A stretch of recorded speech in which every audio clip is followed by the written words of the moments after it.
Hello, hello again. Shaboom, and then we'll meet again. Good evening, all. Good morning. We're being recorded this time. And welcome. Welcome to tonight's chat, which is entitled, and I shall attempt to read this, LGBTQQIP2SA plus, the Confucian joy in rectification of names. Redo UwU, because as the title suggests, this is indeed a redo of something we did yesterday, ad hoc. I'm trying to move my mic thing away so that I don't accidentally speak into the second mic. I hope this isn't too loud. We'll have to wait for other people to join in before we find out. Yes, we are redoing, because yesterday it was really just it was a casual thing, and it turns out I had a lot to say, and hopefully we've got extra people joining us tonight. I did not necessarily specify the time, so hopefully we get some people in. I suppose I should link some of the reading materials in the chat. Let me just see if I can. Hold on. While we wait for people to show up, I am now going to answer my messages because, yes. Yeah. Okay.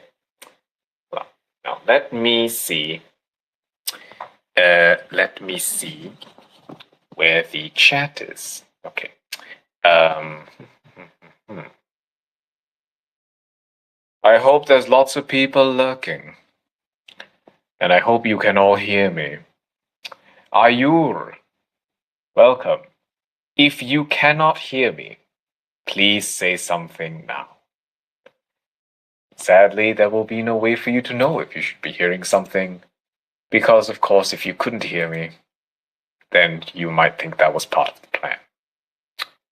But I urge you to join the Discord, and in fact, I should probably sign into the Discord on my other devices. Let's go see.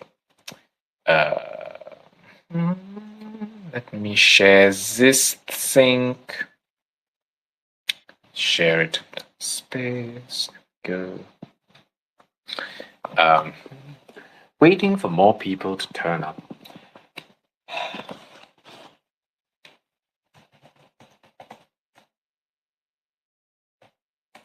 Get in. I'm talking to my Discord right now. Oh, I should put in the Discord.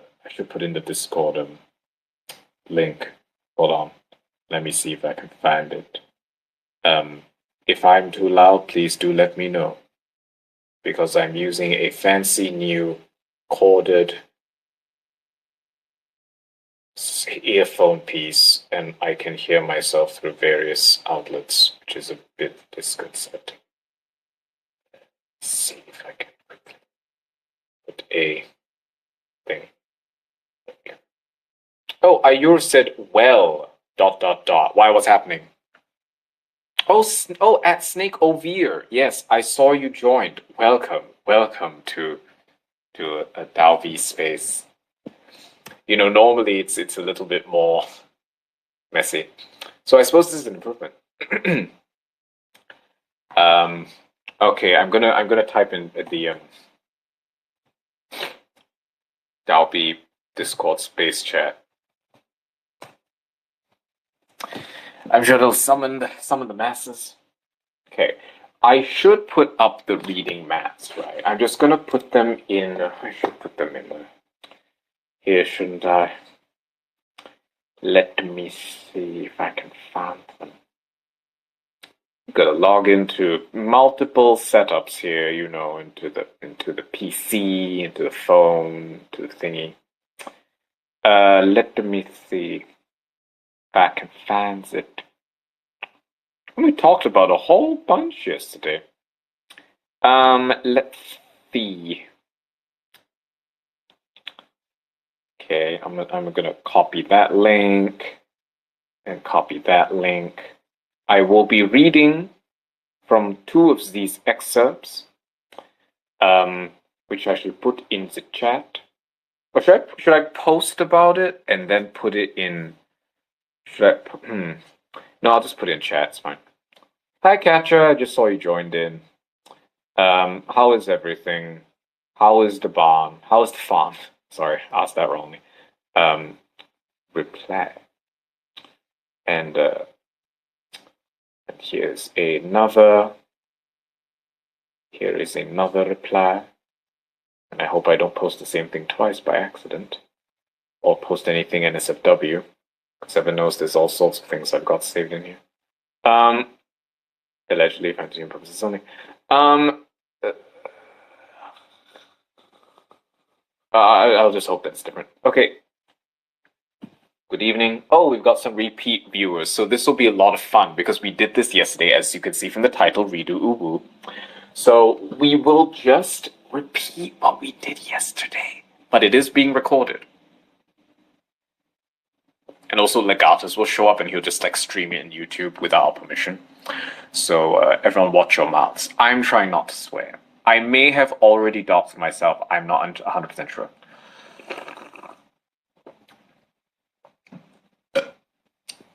Okay, let's look at chat this time so I'm not an idiot. Ooh, okay. Excellent. Should we just get started? Okay, how many people do we have here that didn't necessarily hear my big spiel yesterday? Which by the way, I had to do it twice yesterday as well, because I spent a whole half an hour talking to nothing. Then I read the Discord chat and everyone was just like, when is he going to start? I don't hear anything. So if you guys don't hear anything, please let me know, because yikes, that was grim. Let me see. Okay.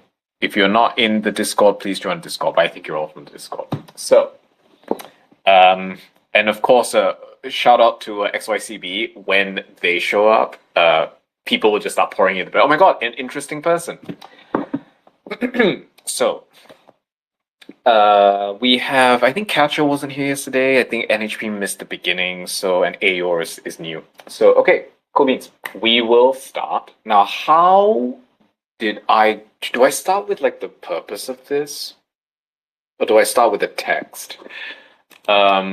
You guys can hear me, right? Am I too loud? If I'm too loud, let me know. Because this is a new thingy speaker and I think I'm quite loud. So if it's too loud, please let me know. I'll hold it away from my mouth. I know that we've had issues with mics peaking, and I worry that this is going to have the same problem.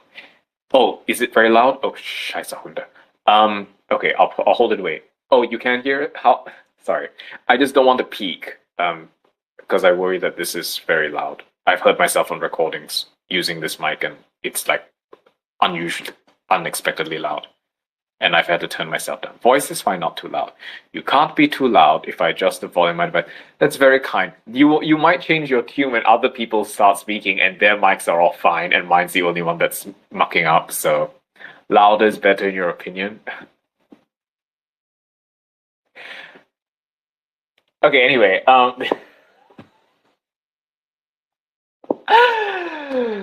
okay, so where this begins, if you're in the chat, you can see this in Discord, is a few weeks ago. I'll see if I can search the name. Yeah, this was 2nd of August, so this was 3 weeks ago. And this would have been around the time the Olympics happened, right? And then there was the Algerian, tip of the hat to whoever told me that last night, Algerian boxer. I said this story like 3 times yesterday. Algerian boxer who is a woman, and she was in female boxing. There was a huge kerfuffle about whether she should have joined because she had the XY chromosome, and people said that she was a trans woman, like she was a man, pretending, believing she was a woman. And it really wasn't the case at all. It was she's intersex or hermaphrodite, so she has both genitalia. And this, I have a point, I promise.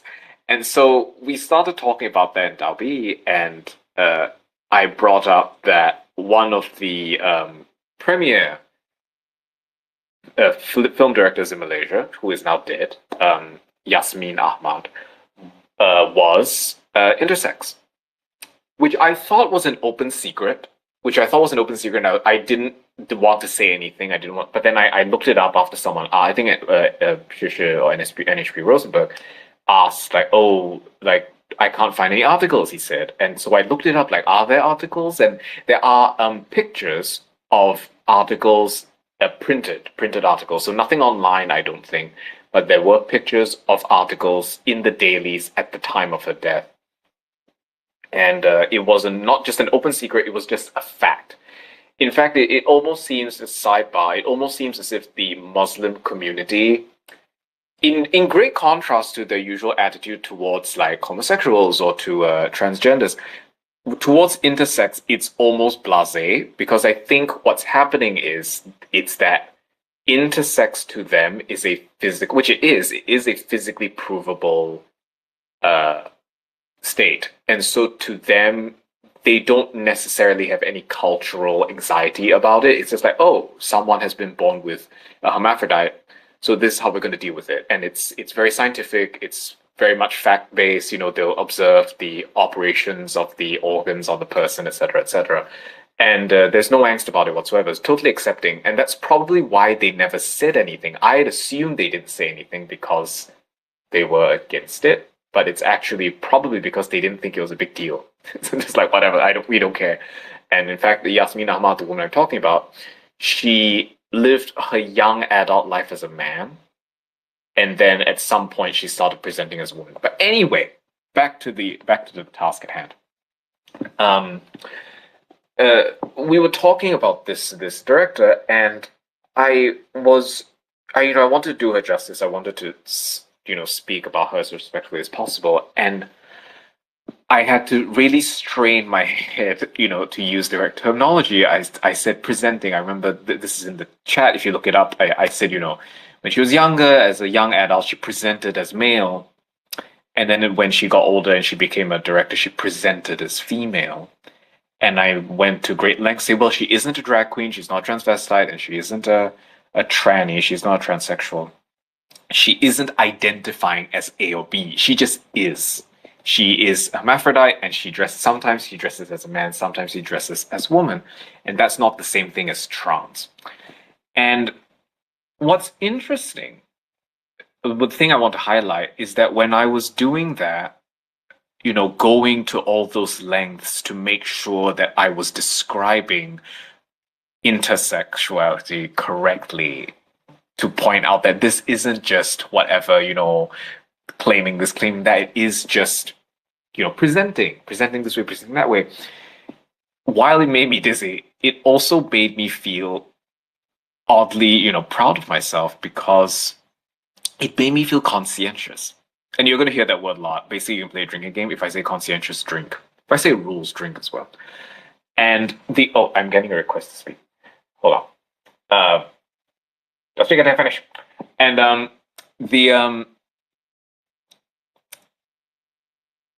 I felt this conscientiousness, like I am going out of my way to present someone's point of view, to understand someone's point of view, and there's such a joy in that. And it reminded me of back when I was a liberal. I am not a liberal anymore. I am a reactionary. I'm not even on the scale. I'm a monarchist. You place me on the scale. And but I was a liberal. I was a flag waving feminist before most of these feminists even knew the word. And I dropped it like a hot potato before they picked up the flag. So go figure. But I was one for a time, and I remember how lovely it was. It really was lovely to take pride in understanding other people's points of view, which is not something the right wing does a lot. The right wing tends to be very defensive and tends to play like, well, I'm not that, I'm not that, I'm not that, which is fine when you're in control, but when you're on the opposition, that hold no water. And very little expression of what they are. Whereas with the left wing, I remember there was a great joy in, being empathetic to other people. And I remember that when I was talking about Yasmin Ahmad. And that Edward will join us at some point. Um, the he made a joke. It's such a vicious joke. He said he said I'll try to find it. He said something like he said something like LGBT is the cursed version of rectification names, and I'm trying to find it because we say the word cursed a lot. Um, let's see if I can find it quickly. Nah. Curse rectification. And anyway, the point is that joke was made, and it just made me feel like, yeah, I don't know if that. Here we go. Here we go. Edward. He says, discourse on whether trans women are women is the degenerate Western version of Ruiz rectification of names, which I did tweet this. I did ask him for permission, and he said, yes, I could tweet this. And he's making a joke, but that stuck with me because, well, rectification of names, that's about using the correct terminology. And that's about the importance of using the correct terminology at all times. And I thought, well, maybe what the left wing has hooked on, and that's why it's so powerful and so appealing to the youth, certainly, is that it is the rectification of names. And then we'll get into that, and I'll read some comments, and I'll read some of the text, and then we'll get into how this links to humaneness or humanity, as it were, benevolence. Let's see. Okay, I'm reading the Discord chat for those of you listening in the future, so you can look this up if you join the Discord. Shisha says the Olympic boxing organizations used to do gender tests for this, so the Algerians must have known. Yes, and I do believe that the tests were not. Basically, she had already passed them. I think because she was in the Tokyo Olympics and no one raised a fuss. But it's just now that I think it's become such a hot topic, and people just wouldn't stop talking about it. So that's why it became an issue again. Snake Ovir says, addition, since I am Algerian. We have a local perspective. Intersex is not a problem in Muslim countries since they just grow up as men or women. Exactly. And because of the questions at the time by Shisha, I looked it up, and there is some remarkable and very scientific literature on intersex, which essentially TLDR, not an issue, very scientific, apolitical way of dealing with the intersex community. They have rights to marriage, etc., etc. No politics whatsoever, which I respect that. Very, very sober. And I shall try to find it. Let's see if I can find it. Sorry, but we will kind of go back and forth until the serious thinkers show up. This will basically be what it is. Kunza. Is kunza an Arabic word? Because that's the Malay word for hermaphrodite. Okay, hold on. I'm just going to look this up. It is a Malay alphabet, so I don't know if this is going to make sense to a lot of people. I gotta ask. The Muslim world is pretty comfortable with eunuchs. So I feel like that covers like a lot of the distinction between the Christian sort of post-Christian West and the Muslim world when it comes to gender issues. So to them, an intersex person would be like a hermaphrodite, but in the post-Christian West, those things would be equally repulsive. Yes, I think so. Oh, by the way, I'm now when someone else finally spoke, I realized that my earphones were not connected, so I may sound a bit different right now. If it's too loud, please let me know. I will just unplug myself from the phone. But yeah. Of course, that's not what this is about. This isn't necessarily about intersex specifically. We will get into just a general view of how the left wing operates with these labels, endless identity politics, pronouns, etc. We're just sort of diving a little bit into the intersex thing because that's how it started. And I will say, the only thing I have to say on that is that I just find it remarkable that Islam is, well, not remarkable. That's rather impolite to say. I think it's very impressive that when you look at non-Western, non-liberal, non-LGBT cultures, and how they deal with alternate sexualities or sexes, I guess. How it's interesting to watch it, and how a lot of it is often scientific. A lot of it is often conservative in the sense of, well, let people live, live and let live, and there isn't necessarily too much angst about, oh, this and that, and my religion, no religion. A lot of it is, I think LGBT did some, codifies it a lot and almost makes it a constitution that you have to, if you accept one piece, you have to accept all the pieces.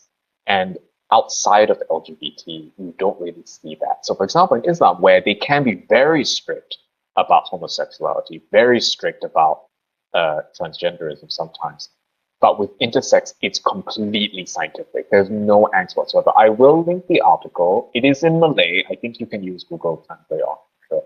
And I'll put it in DAObi. And you guys can check it out yourselves. It's so benign, so sober. In contrast to what I think the West likes to portray Islam as when it comes to these things. A little bit defensive, a little bit aggressive. Here it's very sober. It's just like, yeah, this is how we deal with hermaphrodites. This has got a remarkable picture of a of a gender neutral toilet sign, which I think is hilarious.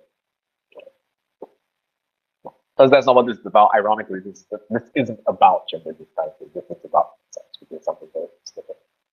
We'll read some more comments and then I'll get to the texts. Let's see. Literatus Mensit says, it's not that hard, even the Africans can manage. Oh, this is something else. Yeah, sorry. no, sorry. Don't read my comments. I'm like going through stuff from like Okay, days sure. ago. Okay. I got you. Okay.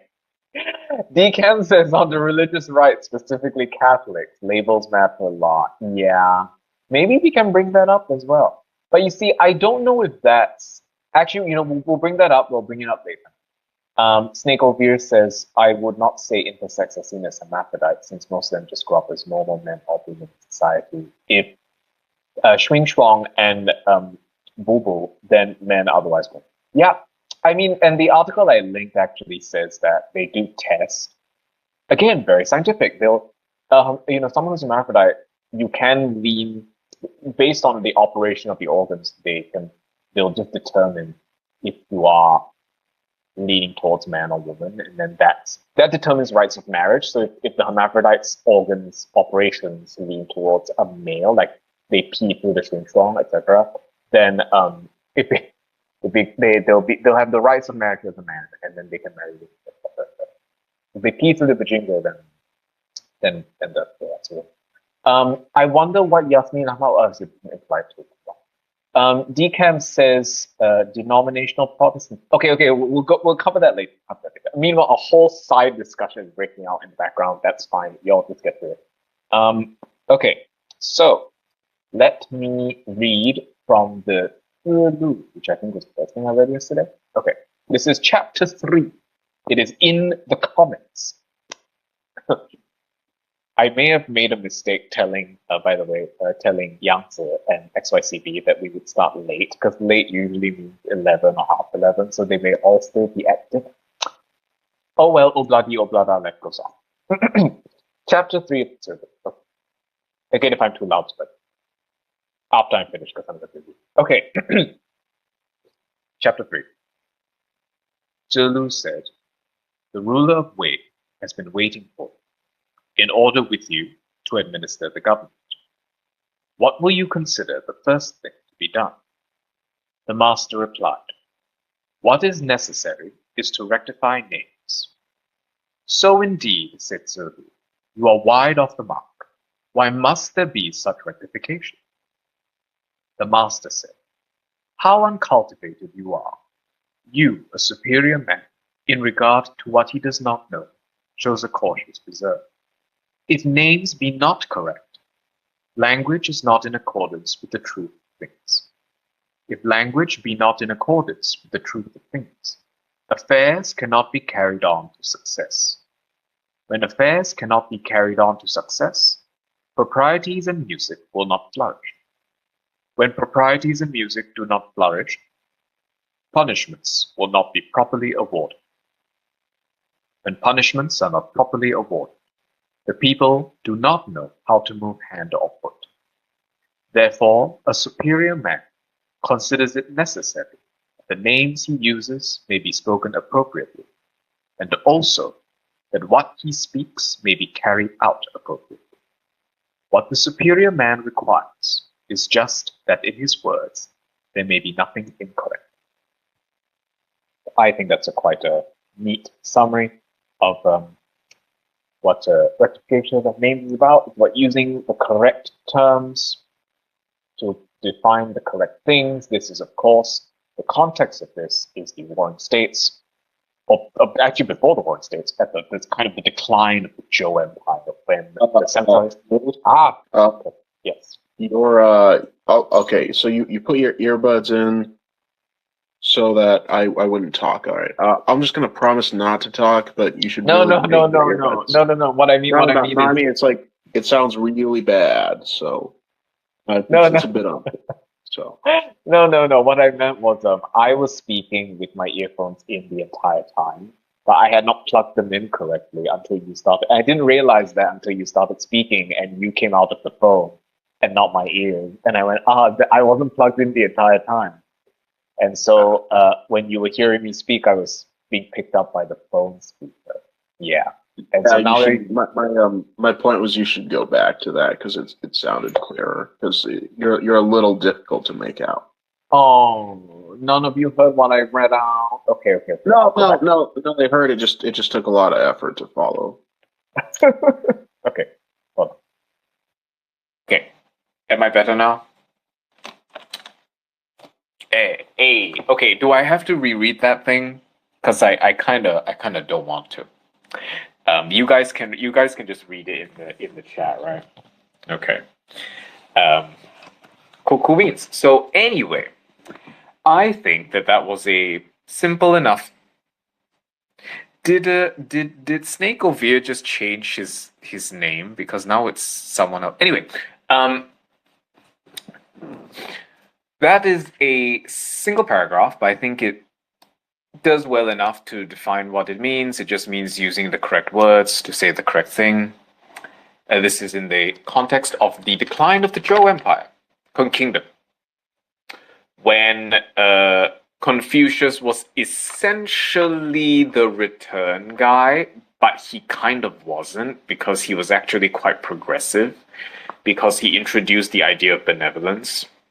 I think I really need what's his face? I need Yang here because he's the expert on this. And also Solzi says if anyone can get him in.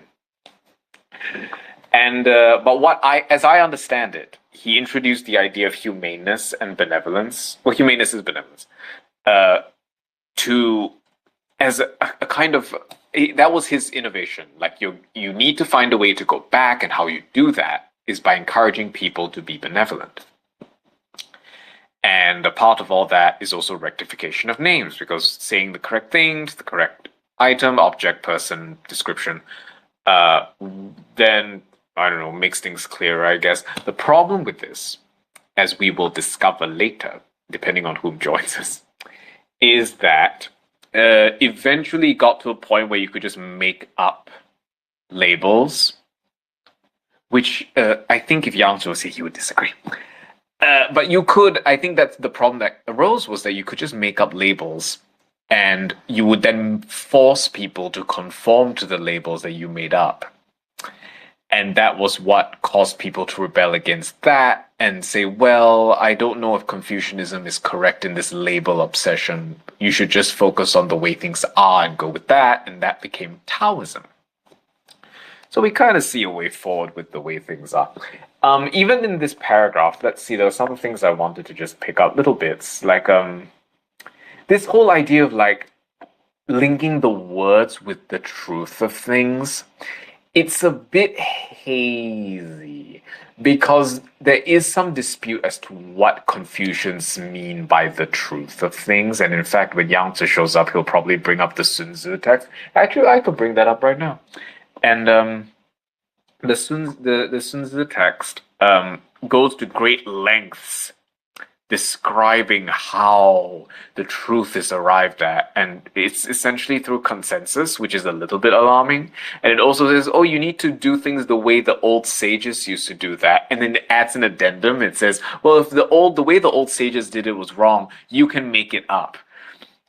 So even as Sun Tzu is trying to kind of tailor it and kind of hem it in, he does leave wide openings for abuse, which, no surprises, probably led to actual abuse.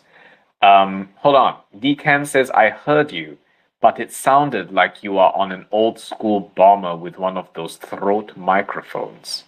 Now is good. Okay. Thank you. Shout out to the recording. Oh, Literatus mentioned if you are in the chat, which I'm sure you are, put that somewhere else. We're talking about this now. Okay, anyway. So, for me, the analogy that I make with rectification of names and humanity and rights is the way the left wing conducts itself. So obviously, rectification of names, I'm linking very strictly to identity politics, pronouns, this insistent terminology, how you need to refer to women, how you need to refer to crimes, how you need to refer to people of altered sexualities. You need to make sure that don't have any microaggressions. These are things that are linked explicitly to, well, first of all, one point at a time. First thing, it is about saying things correctly, right? They're saying if you say these words, then you are saying it correctly. And this is for the benefit of the person to whom you refer, to whom you are speaking. So that's the rectification of names. And I also, to me, that whole idea with the labels in progressivism is the underlying element of it is, like I said, conscientiousness. I can't even speak tonight. And empathy. You are going out of your way to think from the other person's perspective, the other person's POV, ironic, and trying to understand them. Really, you're doing them a favor, right? You are being the bigger person. And that's what underlies a lot of it, all of it, in fact, to me. And I think that's a big part of the appeal. And that, of course, I link in Confucianism to humaneness, to benevolence. You see, I think when you read the text, it all looks very flat. Because it's like, oh yeah, benevolence, and you're benevolent in rectification of names, somehow that's linked. But then you have an analogy like progressivism, and you see how that's real. And I can tell you that I feel it. I feel it when I go out of my way to be aware of how other people feel, and I use certain words and terminology. I do feel proud of myself. I am aware that it's cultivating a side of me that is more empathetic, that is more aware of the other person. And that is benevolence, I think. I think that this progressive cultivation of using terminology that is correct for other people, being aware of how other people identify, using other people's pronouns as they choose them, that is a rectification of names because it has the same ideas. When you use those terms, you are empathizing with them. You are taking into account how they feel. And in the same way, when you perform rectification of names in the Confucian vein, you are practicing benevolence because on some level, you are thinking of other people. You're thinking of other people understanding you. You're thinking of other people's worldviews. You know, like I said, Sun Tzu goes into great detail about consensus. The truth is consensus. It's a bit alarming. The truth is consensus. And when you use the correct names, you appeal to that consensus. You reflect that. How everyone else understands the word. How everyone else understands the position. And so it's about reaching out to other people. It's about empathy. It's about conscientiousness. That's what I think anyway. This would be a great moment for someone else to jump in. Again, may have cocked up because it didn't tell XYCB and Yangtze at the time, so we'll just have to wait for them to show up. Sorry, yes. Sorry, if you came off on the phone again, sorry, what's happening? Hi. Yes, hi, yes, you may speak. Okay. Yang Zhongnu is here, so Yang Dong, if hi. you're ready for it. He just sent a request. Thank you, Yang. Save us, please. Okay. Okay. Yes. Sorry, didn't see that. Was not looking. Okay. And yes, you were still speaking. Yes, you may continue to speak. Cultural. What's your face? Yes. Yes. I was just yes. pointing out that Yang Zhongnu is here. Yes, and he is indeed here. He may speak at Okay, any time. Yes. All right, but I guess so. This are you sure that the truth, like what word are you using in that context? Are you sure it's not something like rightness or something like that to describe consensus? Well, these are words of baggage. Well, as I understood it, because I was reading. Okay, how did I define it yesterday before the Sun Tzu thing?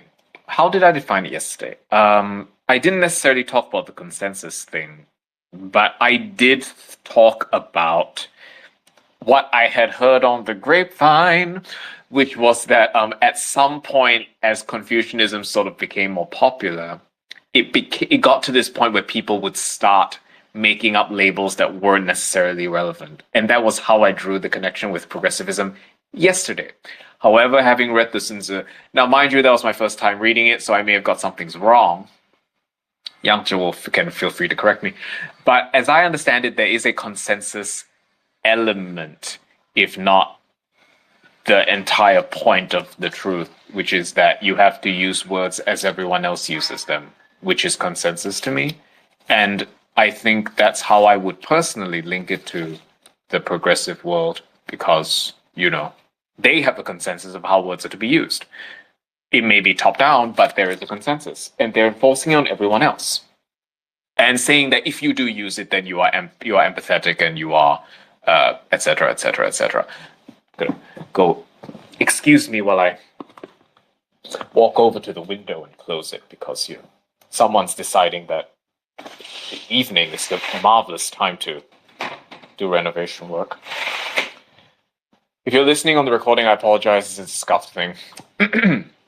So, yes. You don't need to put your hand up. This is not Kofu Cafe. You can just talk.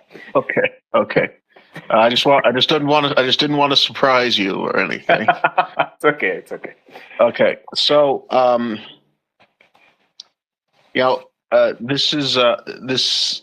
Hold on. Let me gather my thoughts. All right. The thing about consensus is, if you have to say you have a consensus, you probably don't have a consensus. You can say, oh, me and my friends have a consensus, and then push that on another person, but that's not really what consensus is. That's an expression of authority, and consensus is pretty much defined by the absence of discord. So I wouldn't describe a left-wing ideology as a consensus yet. They have their own internal consensus, but I don't. I think it's very adversarial when you put them up against the rest of the society that they're trying to impose their ideas on. Yeah. I do agree with what you're saying, that there is no consensus. There's constant infighting.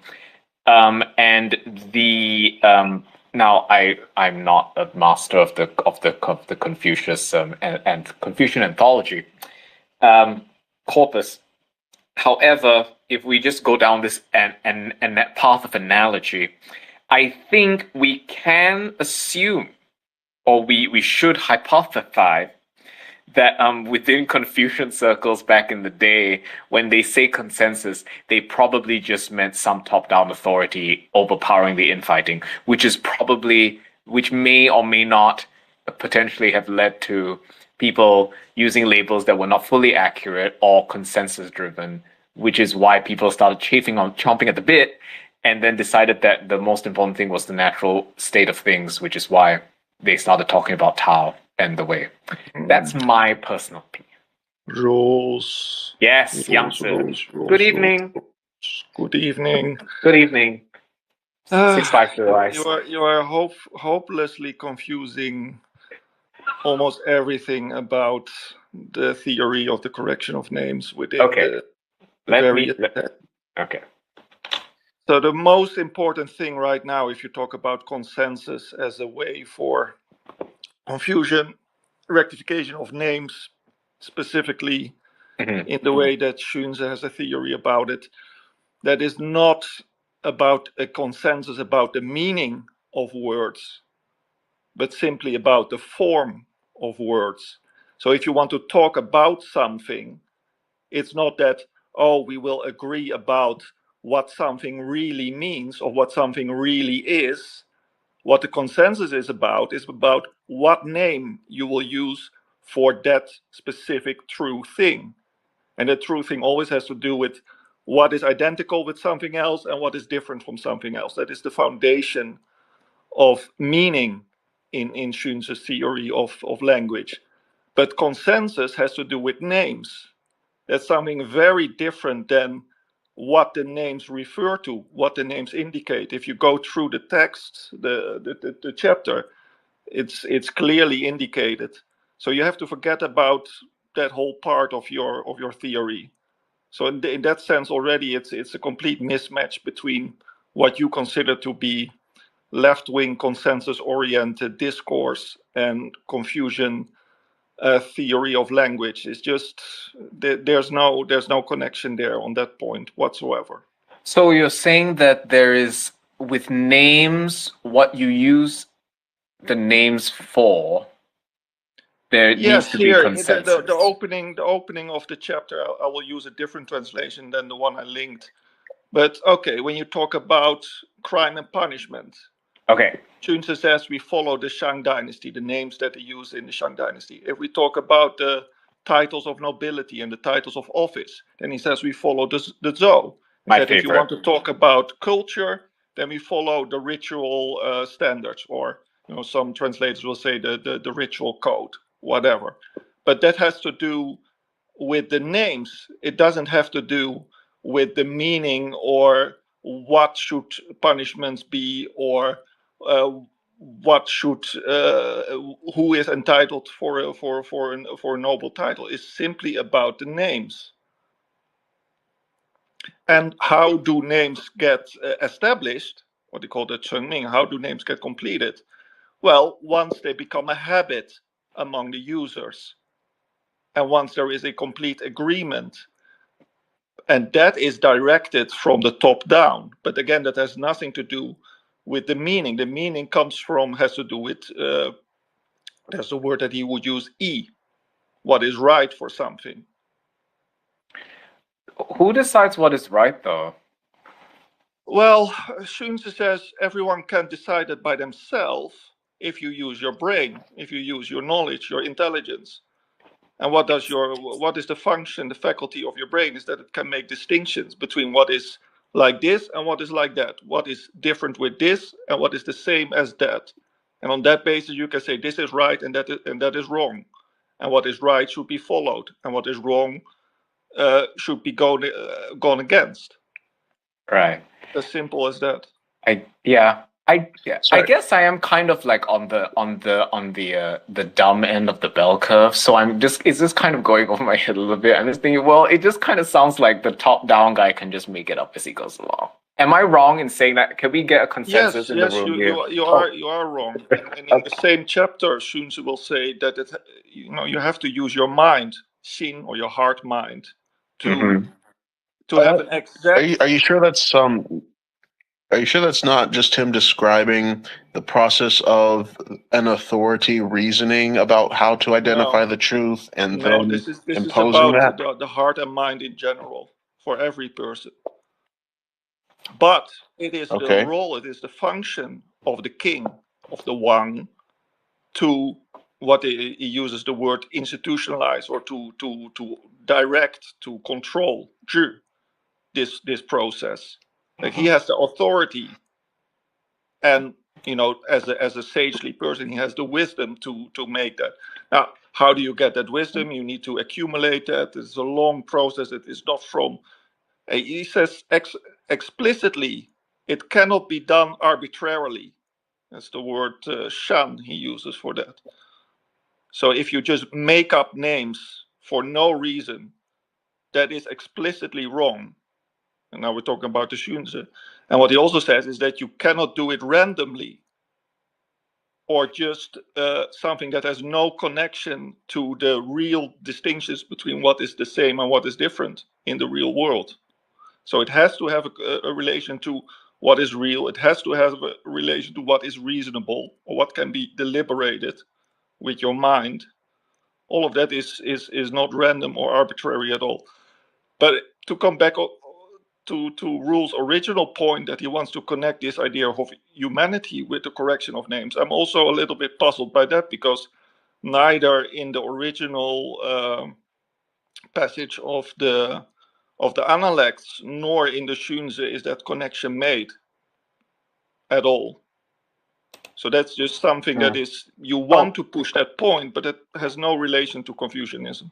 Okay, well, yeah, that is the point I'm pushing. It is, sorry, that he just got the cat out of the bag, that this is, as with most of the rules-led DAObi space messes, there is an ulterior motive, and that is me trying to point out that just as I felt joy in using the correct progressive terminology, and felt, like I was empathetic, I can't swear on I'm recorded, I'm proposing that there is a link between rectification of names and the proliferation of benevolence, or humanity, or humaneness, depending on what the terminology is. We'll go into the comments, and then we can go back to that. I just want to pause it for a second and read the comments on Discord. If you're listening in the future, you may join the Discord. Let me see. Decam says, this is a while back, I do apologize. Superior man's autistic desire to rectify names intensifies ultimate word salad proposition. Yeah.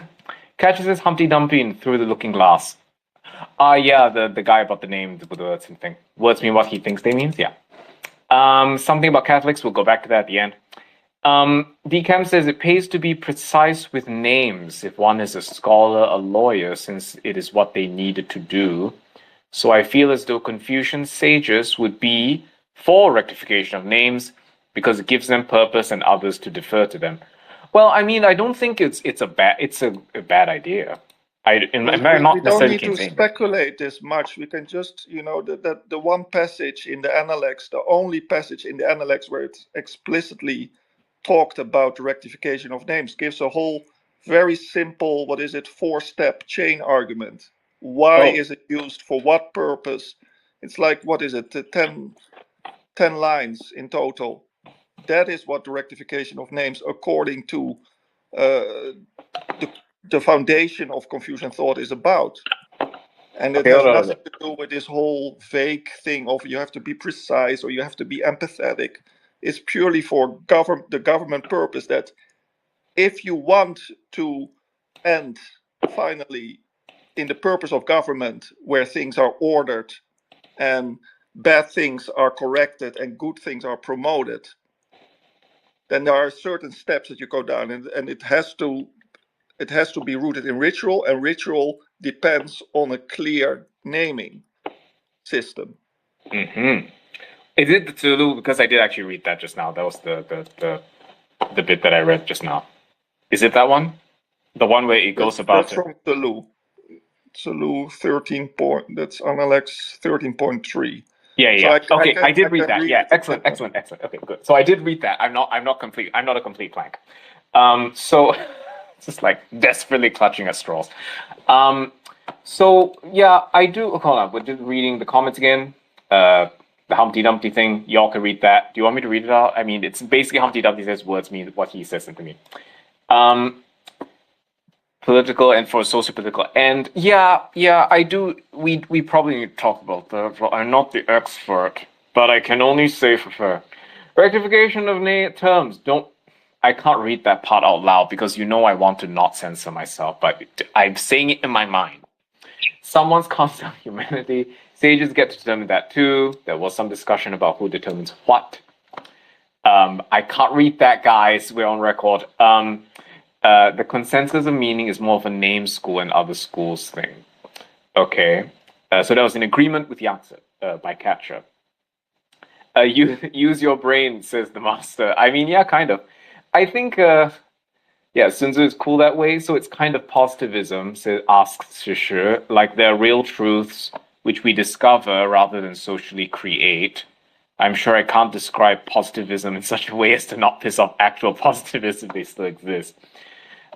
Query if Yangtze also follows the theory that the line on rectification of names in the Analects was a later interpolation or insertion. Is there a question about that, Yangtze? Is there a question that some parts of there's certainly a question. Like in general, I guess most scholars by now hold the opinion that it's a later assertion.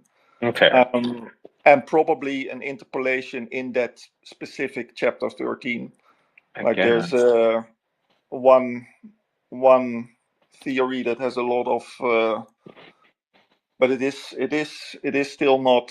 There is no full consensus. But some say it's from chapter 19, actually, and it's probably from a, let's say, mid-Warring States tradition, maybe even in reflection on early Xunzi, or slightly predating Xunzi. But that doesn't really matter, because all these texts, you shouldn't think of them as rooted in one point of time.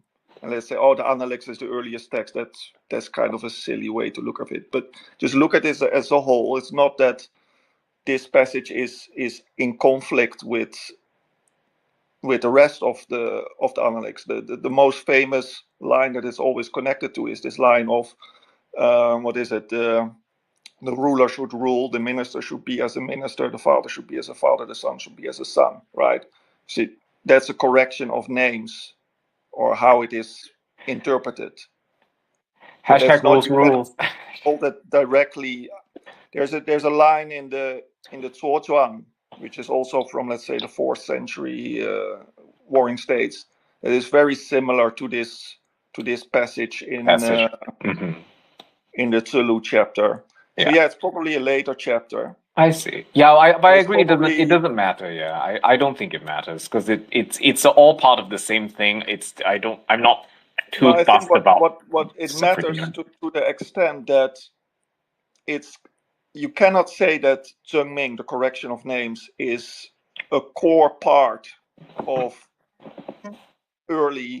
the earliest foundation of Confucian thought. Let's say what we link to this figure Confucius. So it's not like, for example, you have this idea of what is ritual, what is benevolence. That's much more central throughout the entire, especially the core chapters of the Analects. So Zhengming is not that important, really.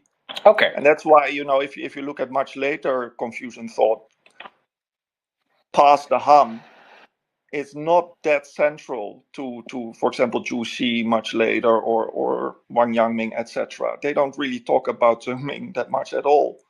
You have Dong Zhongsu in the Han, or the text that is linked to him, the Chunqiu Fanlu, has a chapter that can be read as a kind of Zhengming. I also linked that to your original post. That's much more substantial than this small passage in the Analects. Now, Xunzi has for Xunzi it is very important. It's a very important chapter. But for Mencius, which is traditionally much more influential than Xunzi on the long run, Mencius doesn't talk about correction of names at all. Yeah. You linked that one small passage. What did that mean? I what is he saying? I feel that's kind of how what Mencius would say about naming is, if someone does something and claims the name for it that normally describes a completely different kind of action. Mencius says that there's no relation between what you do and the name that you claim. So then, if it's not allowed, for example, to kill a king, but you don't behave like a king, and you claim to be a king, I can still kill you because you're not worthy of the title of king. So in Mencius' perspective, there is a reality to names. And it's not just, you cannot just claim a name when there is no basis for that name. So he is kind of a realist in that sense when Yeah, you yeah. talk about naming. It kind of But- sounds like, yeah, just use common sense approach. Yeah. I get it. I get it.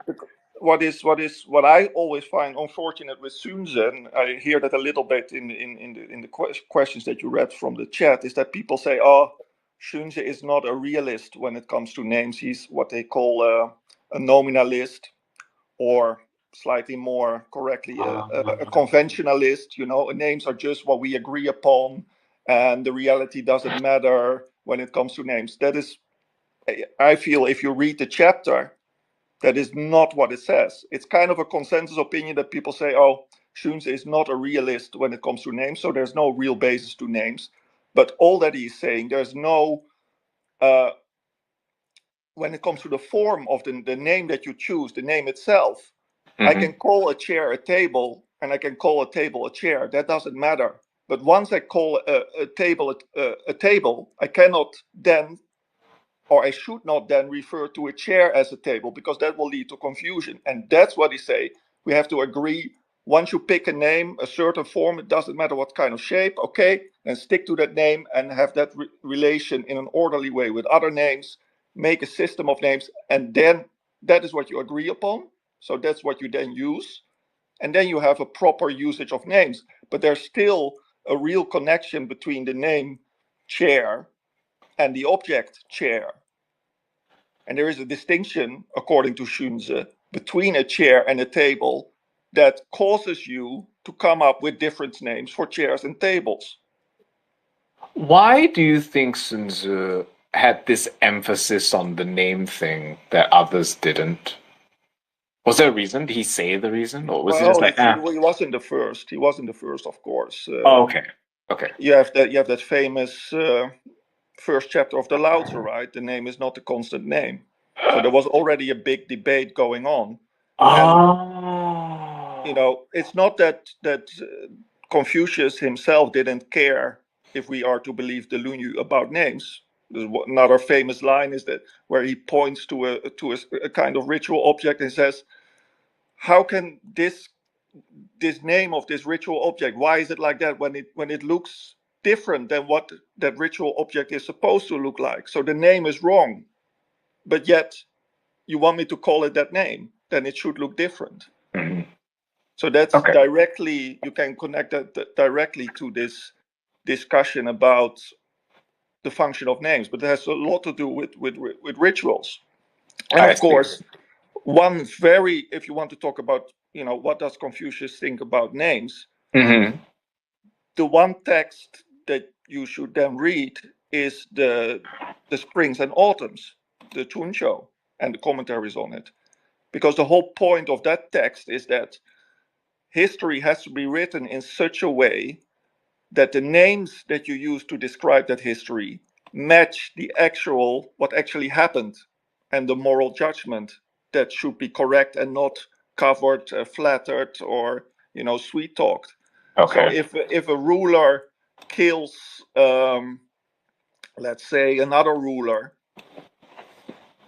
that has to be highlighted, you know, the immorality of that act, but it has to, you know, Confucius does it very subtly, right?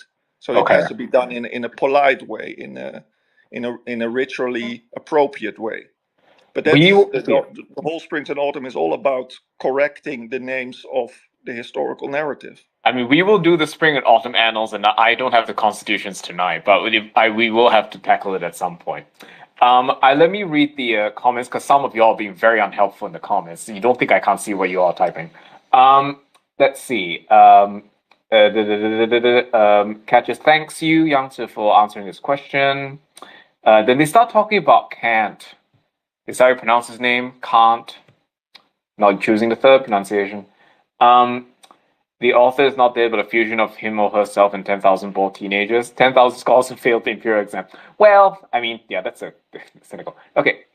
Edward asks, may I ask what passage of the Analects is being discussed here? I will link it in chat. Hold on. It's the one I actually began with, which I feel very proud of myself for doing.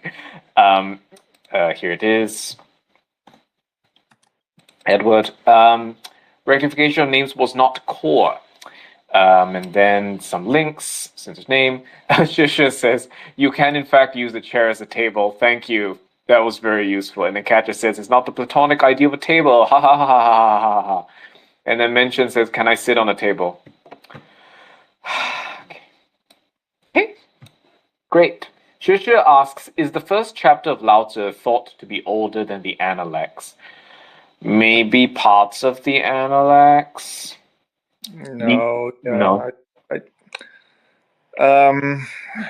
Parts, yeah, okay, that's probably a defensible answer. Okay, parts, probably. yeah. Let's say, what do they say? 5 to 16 is the old core.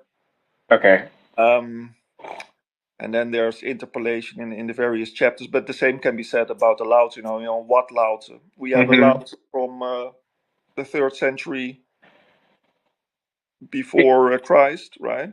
I mean, yeah, it all kind of blends together after Jesus is born. Before Jesus is born. Let's be real. Sorry, that's inappropriate. Shout out to all the historians in chat. I did not mean that. That was a joke. I'm perfectly aware that it's very important. Everything after 10,000 BC. DCAM, speaking of tables, map should have unique keys so that there's no namespace collisions, and so probably. Thanks, guys. That's very useful. And then a whole bunch of Chinese characters. Catcher, I do not read Chinese. This is, again, an open secret that I'm now admitting on record. Anyway, back to my... Wait, hold on. Yeah, I'll read it. This is pretty simple. It's Dao Ka Dao Fei Chang Dao. Ming Ka Ming Fei Chang Ming. I know what that means. So I know what that means. That's from the Taoist text. It means the Tao that can be named is not the real Tao, right? No. Mate, I think that's the line, but I think this is a variation on it. Ask Yang. Ask Yang. Dao Ming Ka Ming Fei Chang Ming. That's the line of the first line, or the first 2 lines of the first chapter. But yeah, so what does that relate to intercontextually? That's harder to say.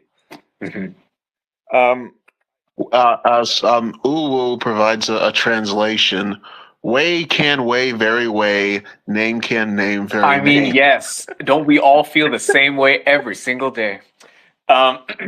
So true. True words were never spoken. And then, but I guess that means that can't be the real truth. It is the first night of Tao Te Ching.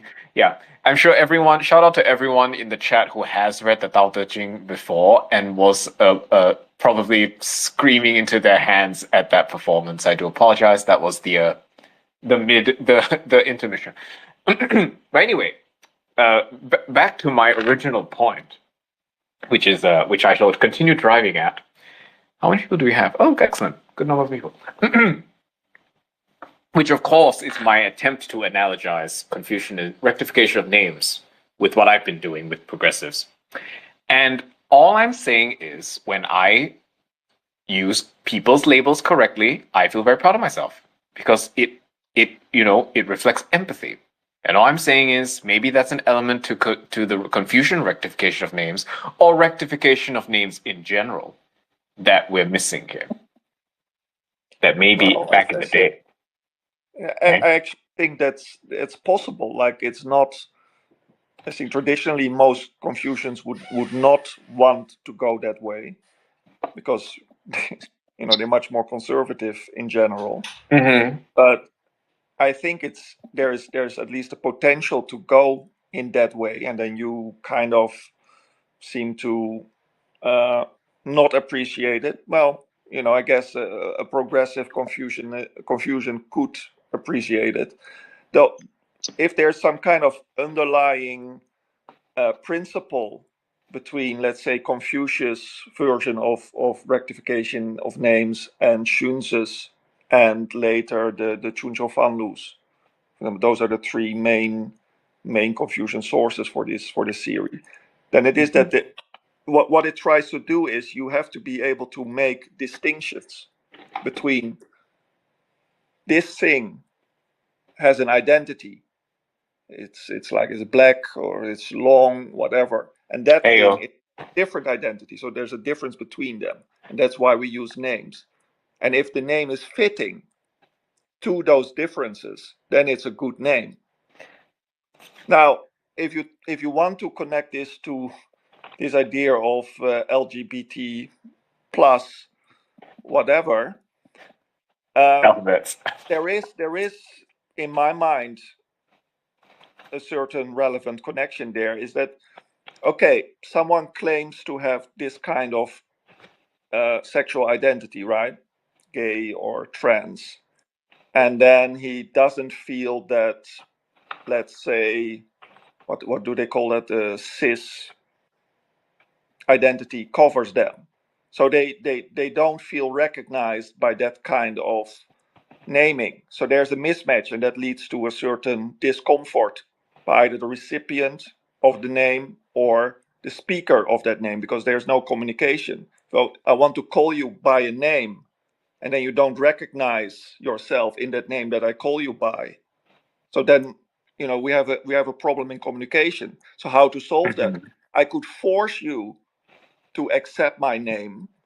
That will be, let's say, if I'm a king and you are my subject, and you say, oh, I want to be called sheer of whatever kind of pronoun. I say, no, you're gonna use this pronoun because that is the one that I think is morally right or is correct.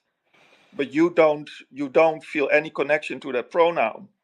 So who is in the right here? Is it the ruler who thinks he can force a correct, quote unquote, correct form of reality on you?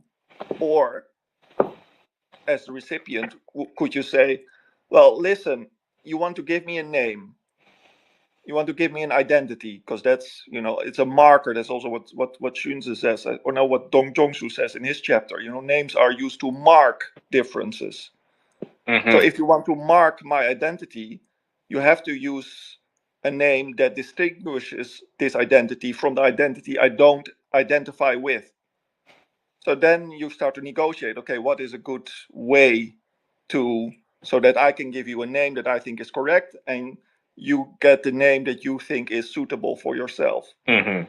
So the progressive plan then would be, okay, now let's talk about it. Let's talk that through. Let's try to understand each other. Let's try to have empathy for each other's perspective, etc., etc. That would be the progressive case for it. Yeah, and it really just the first of all, that's brilliant, because that's more detailed than I could ever kind of describe it from my own words. But this was the kind of the reductive way I would have said that. Thank goodness we recorded it. Is that it triggers these discussions, right? Rectification of names. When you start talking about names and meaning, you go into these intense discussions of, well, who is in the right, whose perspective should you use, etc., etc. And that's where I see a connection with progressives as well.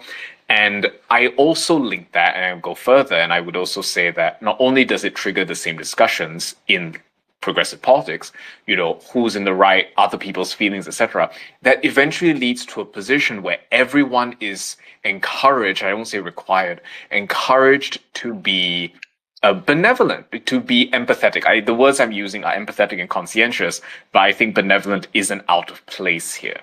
Because again, this goes back to my original, yes. It's interesting that you want to use benevolent, or this Ren, I guess, as a translation, right? You want to make that. I'm not sure where that is coming from. I know you were reading the Liyun chapter of the Liji. Oh yes, which I will read. What triggered that? I think there is, if you want to talk about empathy within the Confucian worldview, it is there, but they have a specific concept for that. It's called Shu. Oh, and that's basically what you could link to Ren very easily. But Ren is much more about that I care for an other as I would care for myself. Basically, that's the idea of I'm a human. I consider you to be a human. Together we form a humanity. That's my humaneness of seeing you as human. That's not it doesn't cover all the aspects of Confucian Ren, but that is better than only using empathy. Empathy is only part of that process. I Me see. being able to think of you, think of your perspective as my own perspective. That's part of it. But to be one thing to be clear, you know, the old texts themselves are quite clear in that, for example, they see there is a correct distinction between man and wife, for example, the roles of man and wife. So they would just not be open to this idea that you could, let's say that there's, for example, more genders than just the binary, or that there are that a male could have a feminine role. That's basically what they reject. So in that sense, it doesn't feel right to say, oh, the Confucian perspective on the rectification of names fits very well with what modern progressivism would want to do. I think that's a stretch. Okay, first of all, there is potential, but you know, let's keep it real. Yeah. No. First of all, and just to clarify that got touched on a bit. I am not in any way saying that Confucians agree necessarily with modern progressive thought. Literally, I'm not saying that at all. I'm just pointing out, like, in terms of the way of thinking about labels and meaning, and then the process of discussing it. That's a new edition by Yangtze, which I agree with. And also, to me, there is a link between that discussion, names and labels and meaning, and your attitude as a person towards other people. So I suppose I'll try to open it up from empathy and say, this is about how you view other people. And progressivism does encourage that thing, this thing about seeing identifying with other people. I think so. That's what I'm saying. That last part, I think, I think there's something there.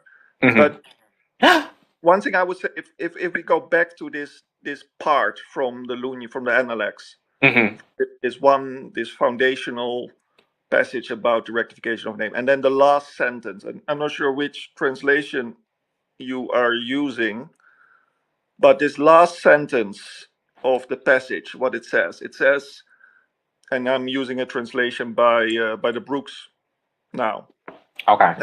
The gentleman's relation to words is to leave nothing whatever to chance. I think actually that's a wrong translation. Why is that a wrong translation? That last part, it leaves nothing to chance. That refers to a concept in classical Chinese is go. And it's a very difficult concept to interpret and to translate. But it has something to do, you could, in certain contexts, you can translate it as not random or not reckless or kind of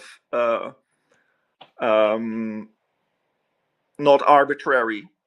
So, using the Brooks translation and then in relation to the last sentence, if you use names, they have to be they have to consider the reality of their application, etc. They cannot just be randomly chosen, or they have to be precise. I guess that's what Brooks is trying to say.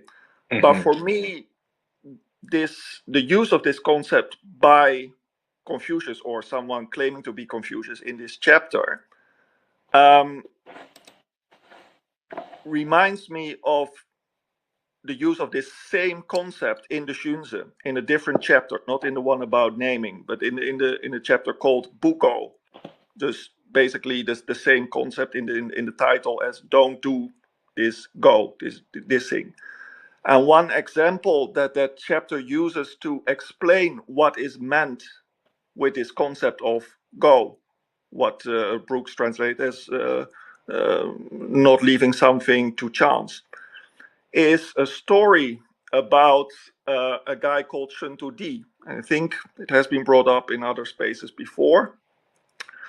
This was a guy who claimed to be a sage, and in what he taught to his followers, he said, "Oh, this whole world that we live in is immoral. I want to have nothing to do with it. I renounce it. And because my principles are so noble and the world is so corrupt, I have no choice but to choose death. I want to have nothing to do with this world. And he killed himself by drowning himself in the river. And his followers were like, oh, this is such a noble, moral person. But in a lot of texts, especially in Confucian ones, like the Xunzi, this is criticized. And Xunzi criticizes it by using this concept of go. Now, why is that? And then, Brooks's translation of leaving something up by chance doesn't really work in that context, right? So why did Xunzi think that actually was a good word? Well, that has to do with the problem of this guy, Shuntu who killed himself because of his moral principles. It's not that the principle that he held on to was wrong. Like, he had a certain idea of what is good and right, and I think Xunzi believed that there was nothing wrong with that. But the problem is that he turned that principle into an absolute standard that was no longer related to the real situation. Like, he could have done something to try to fix the situation that he has found himself on, but he completely detached his principles, his moral standards, from the reality he was living in. And he thought, okay, I don't have to try to make those correspond. Now, why, if we use that perspective on Go, does it make sense that Confucius in this chapter uses the same concept as a principle for language? Namely, that the words and the names that you use, they have to be precise in their connection with reality. They cannot just be chosen for their own sake, or because you have a certain idea that the world has to conform with my words, with my language, with my names. There has to be a correspondence. And it's the same thing why Xunzi's theory of the rectification of language is like that, is that there are real difference and identity in the world. And that's what you have to make your names correspond to. You cannot just simply come up with some kind of fantasy language that has no relation to the world. Mm-hmm. Yeah, well, obviously, that's a very important concept that's usually overlooked in his theory of Zhengming. I think a lot of people would agree with that as well. Yesterday, he hasn't joined us tonight. A Twitter user named Christian Peku, I think, and he joined in and he basically said in kind of, in a more rough way what you've just said much more elegantly, which is that essentially that it's very important to defer to the way things are and actual meaning. And he also asked me kind of the same question, like, why am I insisting that Confucianism, rectification of names, kind of went down this idea of using the wrong labels and things? And I think for me, the answer is that why I'm making this analogy with modern day politics. And it does make me wonder that, well, modern progressives are doing quite well in coming up with names and labels and using enforced definitions, and those enforced definitions become accepted definitions and used definitions. And it just makes me wonder if that was the way it was back in the day. I obviously am saying yes, I think, and obviously you're saying no, or results may vary, but that's my point. I have to stand by. Okay, wait, we have to read comments. There's lots that have come through. Let me see. I'm not muted, right? Okay. Oh, XYCB joins us, which is why we have so many listeners now. Hello, listeners who came because XYCB joined in. XYCB says, what the heck? You've been going for an hour. I thought this was... Who canceled this? No, don't nobody cancel this. I said tonight, late. XYCB coming in cold and wondering, WTF. XYCB then asks, it's about Confucians? What Confucians should call transsexuals? No, it's about just TLDR of the beginning. It's about me using the correct terminology, or trying to be careful to use the correct terminology in reference to intersex people, and then having a sort of emotional flashback to when I was a liberal and how fulfilling that was at the time, to take the time to be conscientious, empathetic, to be aware of other people's feelings and trying to reflect that in your speech and language. And that made me think about how that might be related to rectification of names. Yang disagrees. He thinks that's a little bit trite, I think, and inaccurate, basically. And but obviously, I disagree with the disagreement. Let's see. Edward says, useful comparison. Okay. I'll try it. Okay. Useful comparison. There is an article from Slate Star Codex. Something about whales. And the Bible calls a whale a fish. Okay. And whales are more like my... Okay. Well, we can read that in chat, guys. So please join the Discord. It's too long. I can't. XYCB says, I don't see you as human. Catcher said, Confucian. Wow. Yes.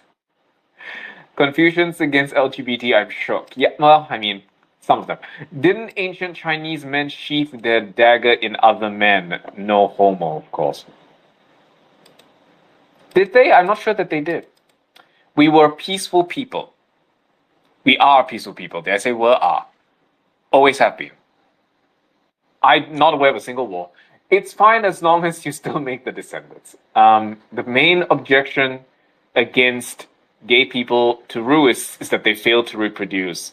As they say in the theater, just have something to fall back on and get married. What? I think, if you want to answer that question, there are ways, even in this chapter by Xunzi, where he talks about names for, let's say, 2/3 of the chapter. There are parts that you could even relate to this question of how Xunzi's Confucianism looks towards, let's say, gay people or non-normative people. It's where he talks about human nature, right? So he gives quite a lot of definitions of human nature and of other parts. And he basically says, what is human nature is what is spontaneously so, and that you don't have to force, and what by birth is already so. So for him, it would be no problem to admit that, look, if you have a natural desire to fuck with someone of the same sex, that's basically your natural state. That's how it is. Xunzi, that's something you could never change. With the Lady Gaga of the Warring States. But you have you can form habits, and you can adapt your life to become a quote unquote productive member of society. And all of that has to do with marriage and with offspring, etc. But even if you would follow that path and you commit yourself, okay, I will marry a wife, I will have kids, I will dress in a manly way when I go to my work, etc. All these normative things that would say nothing about how your natural state is by itself. You can still have desires to sleep with men, and you could sleep with men as long as it doesn't interfere with your, let's say, your normative social behavior from Xunzi's perspective. So there's nothing, even though he has very normative views on how men and women should behave, there's no necessary reasoning in his argument that would deny, let's say, a gay identity or gay behavior, even as long as it doesn't conflict with how you should perform in a society. And according to him, quite clearly, you have to act heteronormatively, you have to have a family, and you have to behave, if you're a woman, you have to behave in a very feminine way, and if you're a man, you have to behave in a masculine way, etc. That's what, according to him, makes mankind into mankind. But there's nothing to say to your basic instincts or your basic desires that you have as a living being. That's just how nature made you.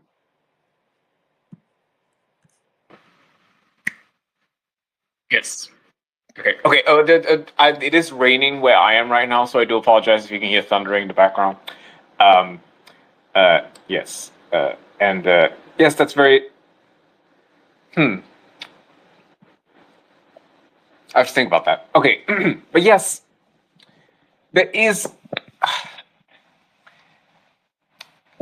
I think the thing that I'm sort of kind of focused on when we go through all this is that it does trigger these discussions, and that's kind of what I'm focused on, which is that when you start talking about names and meaning, then you get into those discussions about, well, what is the reality?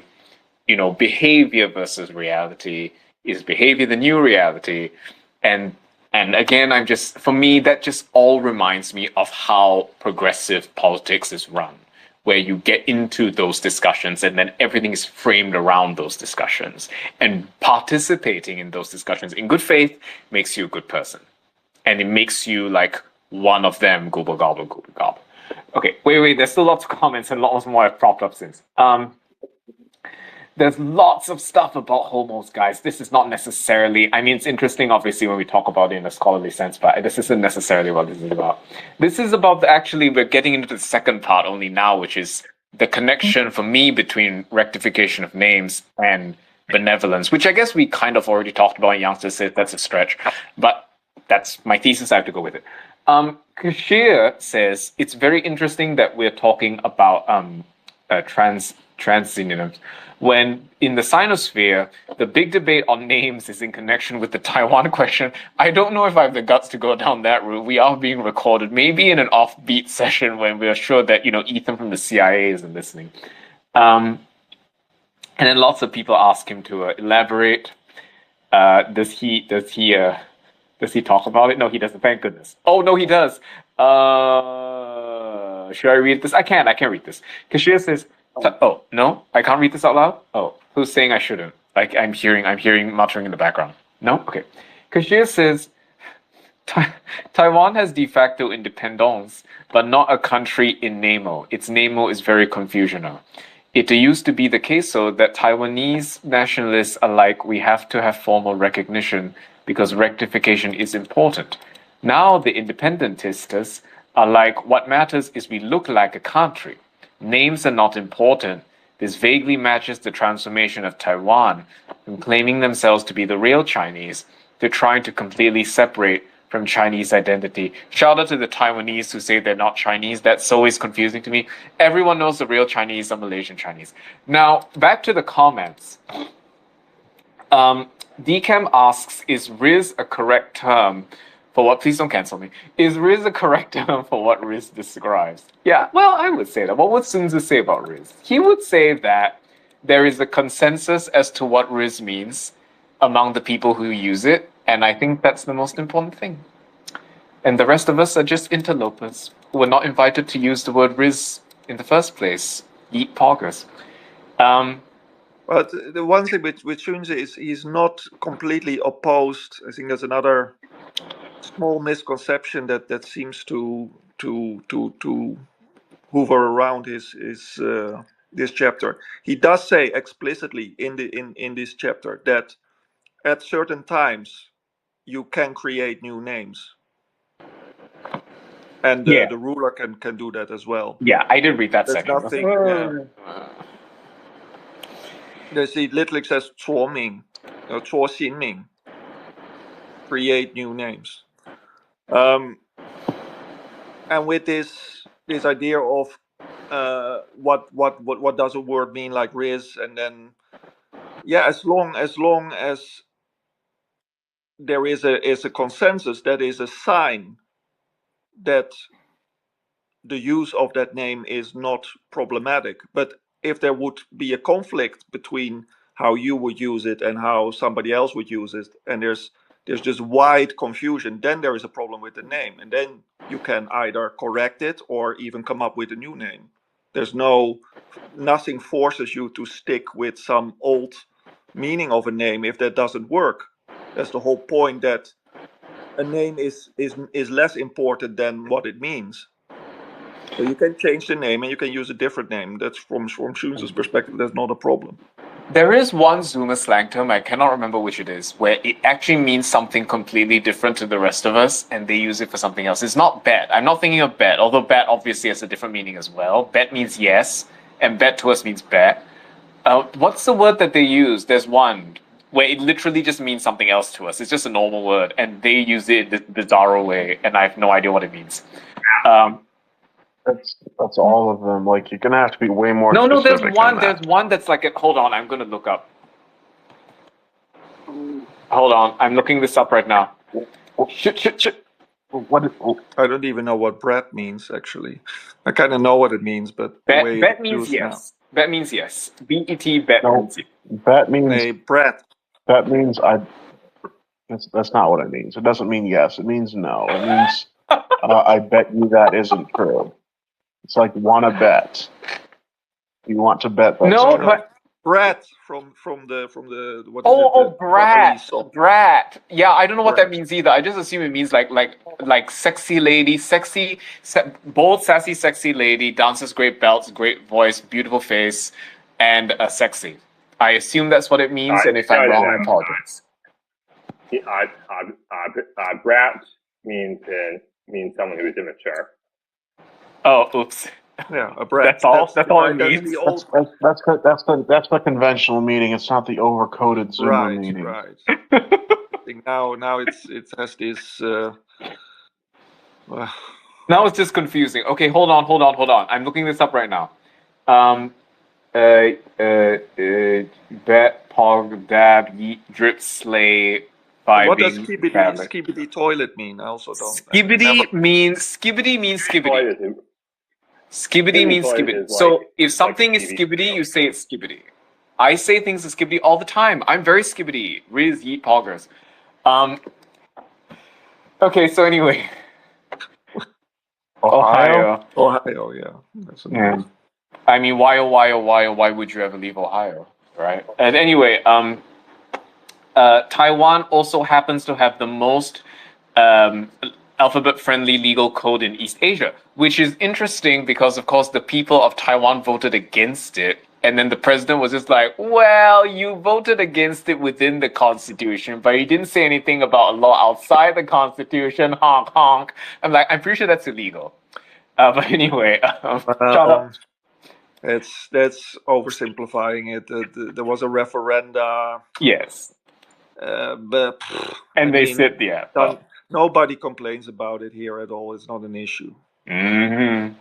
And not out loud. Unless you go to church, I guess. Okay. I don't know. Well, I mean, of course, the thing about Taiwanese politics is that it's polarized on the independence question, but beyond the independence question, people are, of course, divided over other things like one of which being LGBT rights. So while the KMT is a more conservative coded party on this issue, and the DPP is more liberal coded party, that doesn't actually stop people who are very against LGBT rights from voting for the DPP if they agree with their conception of the Taiwanese identity. I personally know a guy who is both the most homophobic person I've ever met and would never even consider voting for any party except the DPP. So that's what allows these weird things to happen. No one is going to change their vote because the DPP legislated LGBT rights in contravention of a referendum. We can do a space on Taiwan, and I'm literally clenching my butt right now. I'm just terrified that we're all just gonna get jumped right now. Okay, just everyone don't say anything and get us arrested. Okay, what were you gonna say, Yamcha? No, it's fine. Like Taiwan is getting too specific. Yes. Okay. No. We'll cover that in another day. We can talk about Goxing. Yeah, it'll be a whole thing. But anyway, Okay. So back to the fun comments, and I'll read from the Liu, and then we can go back to my mess. Okay, Decam says this is again from Discord. If you're listening in the future, please join. Decam says Confucius is not completely opposed to Riz, is what I hear. I don't think he would be. I think he would consider Riz a form of the. XYCB says, okay, but how does he feel about Skibbity? Skibbity is its own thing. Or Bussin. He would like Bussin, because Bussin makes kids. Sigma is basically sage. All these Zoomer terms are much more suitable to people like Gongsun Longs or the Huis. They would have a lot of fun with that. Like for Confucius, he's a boomer. Come on.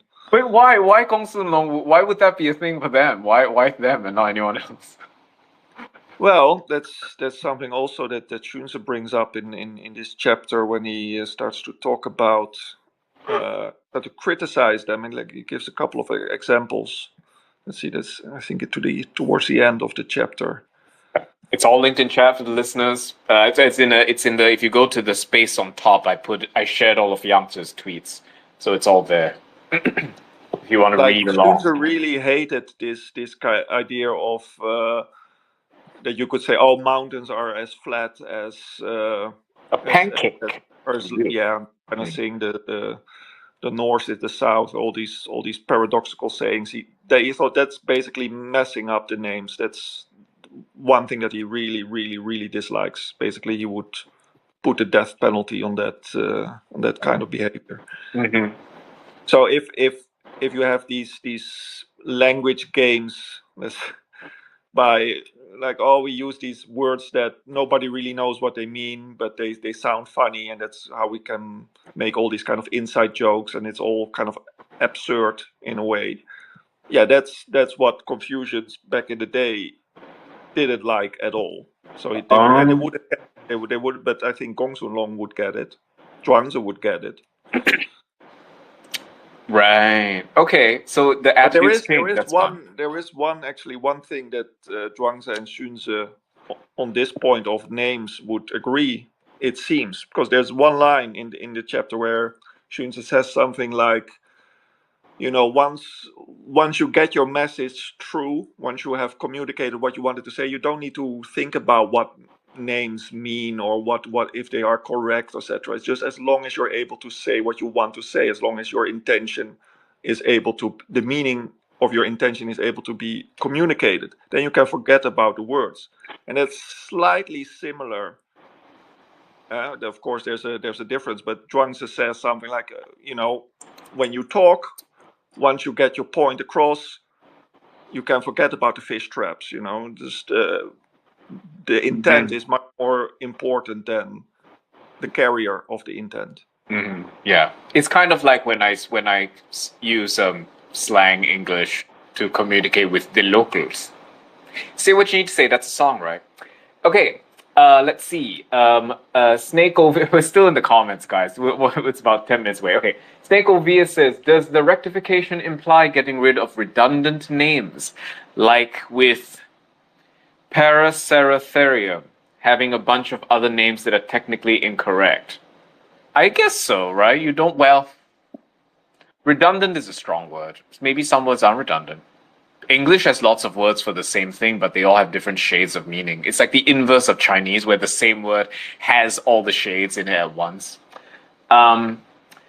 Catcher says, bet means good for real in the slang. Dcam asks a question with Chinese characters, so I can't answer, I apologize. Edward says, meanwhile, it seems I've immunized the server to the millennial term UwU. I use that daily. I can give one more answer to that previous question about, what would you do with redundant names? Does Confucianism say anything about it? Junze in this chapter has one sentence of what, according to him, is a good name. It says names are really good if they are direct, easy to use, and don't conflict with other names. That is what is to be a good name. Okay. So that's, all these kind of names that are redundant or that are vague or lead to confusion. No, yeah, for him, those you can cut. You have to keep all the names. Okay. For every.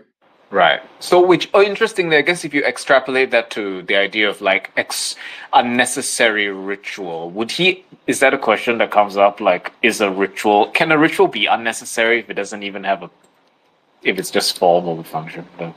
Okay. More Chinese words. I don't read them. I apologize. We're just going to skip past this. Kashir says brat is like your sub, but you'll rebel and against the dom. But the dom is like caress my shrink shuang, and the brat says no. And then the dom slaps and cuffs and hoogies on the brat, and then the brat likes it. I had to bowdlerize a lot of words there. I apologize, but I'm not reading some of these words. Bet is the one I'm most familiar with and have used the most back in the dealing using days. Was I supposed to read that out loud? Tarot deck. He meant a tarot deck. He meant using tarot cards. Young says skibidi. I'm so nervous now, Young. I'm gonna read it first before I read it out loud. Skibidi Toilet is a YouTube series. It is indeed. It's also actually the lyrics to an actual song from Albania or Romania. I'm not sure which it is. The Skibidi dop dop dop dop yes is lyrics to an actual song. That was always the joke. He was taking those lyrics and putting it onto the Nelly Furtado song. That was the joke. Can the rectification of names be seen as an effort? Oh, this is a fun one. We may not have time for this though. Can the rectification of names be seen as an effort to get rid of local dialect and have everyone speak proper Chinese? What do the Singaporeans in chat have to say about that? I mean, that's a contentious question. I would say no. That seems a bit much, but I kind of feel like he would have. That's not what it's about, right? Well, there is in the beginning of Shun's chapter, there is something about that. Let me see if I can get it quickly. About where he talks about people in far off regions. So then he's talking about them speaking different language. Let me quickly. Okay, yeah, and it's in the opening section. So in setting names for things, the later kings followed the Shang, blah, blah, blah, and the Zhou, and they followed the cultural forms. In applying various names to the myriad things, they followed the set customs and generally agreed usage of the various Xia states. Villages in distant places with different customs followed along with these names and so were able to communicate. Oh. So the point there is, or seems to be, that there should be a unified language, but that language mainly has to do with the most important things in, let's say, social life. So it has to do with crime and punishment and with the general names for things, etc. So you could have your own dialect and your own language that you use in your own little town in the backwater of Singapore, but you have to be able to communicate with Beijing about the things that really matter, and for that use the names that Beijing tells you to use. All right, I get it. Hashtag French Empire. I get it. Okay, we'll just have to use two languages then, Hokkien and everyone else. Let's see. Emperor Ai, the most famous gay boy of ancient China, was ultimately deposed by this server's favorite ruist Wang Mang. Okay, no, we're not. No, we're not doing a Wang Mang thing tonight. That's its own topic several times over. I wasn't the most famous gay man. He was just the gayest famous man. Kind of, I guess so. I can see it being that way.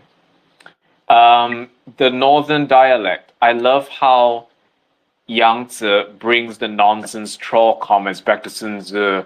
I really should have bought the copy in China in June. Damn.